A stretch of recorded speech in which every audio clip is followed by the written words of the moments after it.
bien salut à tous les gamers et les gameuses, c'est Drakek, aujourd'hui on se retrouve pour les 10 anecdotes sur Naruto. Mais avant de commencer, petit résumé de l'histoire du manga Naruto. L'histoire commence pendant l'adolescence de Naruto, vers ses 12 ans, orphelin, cancre et grand farceur, il fait toutes les bêtises possibles pour se faire remarquer. Son rêve de devenir Hokage afin d'être reconnu par ses habitants de son village. En effet, le démon renard à 9 queues, scellé en lui, a attisé la crainte et le mépris des autres villageois, qui, eux-mêmes, avec le temps, ne font même plus la différence entre Kyuubi et Naruto. Première anecdote.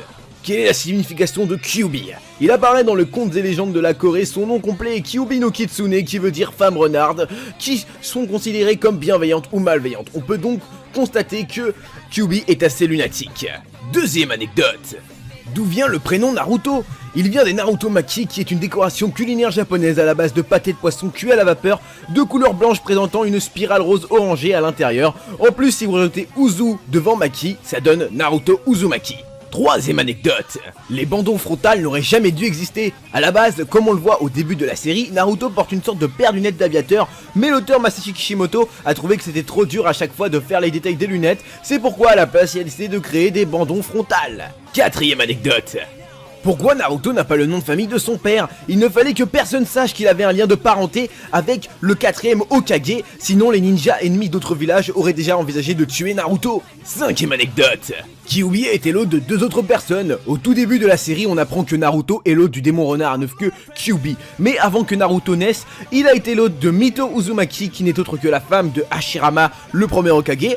Et ensuite, il a été l'hôte de Kushina Uzumaki, qui est la mère de Naruto. Sixième anecdote. Pourquoi Kakashi porte-t-il un masque? Il porte un masque pour que personne ne voit qu'il saigne du nez lorsqu'il lit ses livres qui sont écrits par Jiraiya, qui lui-même est un pervers. On peut s'attendre à ce que ces livres soient aussi faits pour les pervers. C'est pourquoi Kakashi porte un masque pour que personne ne voit qu'il saigne du nez lorsqu'il lit ses livres. Septième anecdote. D'où viennent les kunai?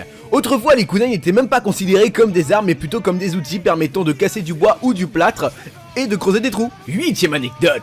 Pourquoi les invocations de Jiraiya, Tsunade et Orochimaru sont respectivement un crapaud, une limace et un serpent? Eh bien en fait c'est tout simple, c'est une référence historique à une période de l'histoire chinoise qui se passe à la chute de la dynastie Han, soit environ 220 après Jésus-Christ. Cette période est communément appelée les trois royaumes, c'est l'histoire de trois samouraïs qui est Kakao, Liu Bei et Sun Quan, qui se séparent le territoire et s'affrontent pendant quelques années, et le fait que ces invocations soient des animaux, et que chacun des samouraïs est en général comparé et représenté par des animaux. Neuvième anecdote. À la base, les bijoux ne formaient qu'une seule entité, et oui, le premier bijou s'appelait Jubi, le démon à 10 queues, qui se retrouva scellé dans l'ermite Rikudo, mais à l'aube de sa mort, le Rikudo ne pouvait plus contenir Jubi, il sépara donc en 9 entités le chakra, les bijoux à qui il donna chacun un nom: Ishibi, Nibi, Senbi, Yonbi, Gobi, Rokubi, Nanabi, Hashibi et Kyuubi, et envoya l'enveloppe vide de Jubi dans un amas de pierre fait par le Shibaku Tensei, et l'envoya très loin en dehors de la Terre, ce qui créa la Lune. Dixième anecdote. Naruto est l'un des mangas les plus vendus en France. Bah ouais, en même temps faut dire que 17 millions de ventes depuis sa sortie correspond à environ un manga acheté toutes les 17 secondes, vous imaginez? Enfin bref, j'espère que ces 10 petites anecdotes sur Naruto t'auront plu, et même si elles t'ont appris quelque chose, et bah écoute, n'hésite pas à me le dire dans les commentaires, à lâcher un petit like, ça fait toujours plaisir, et moi en tout cas je vous dis à la prochaine. Alors je vous kiss, je vous love, portez-vous bien, portez vos couilles, allez peace les gens.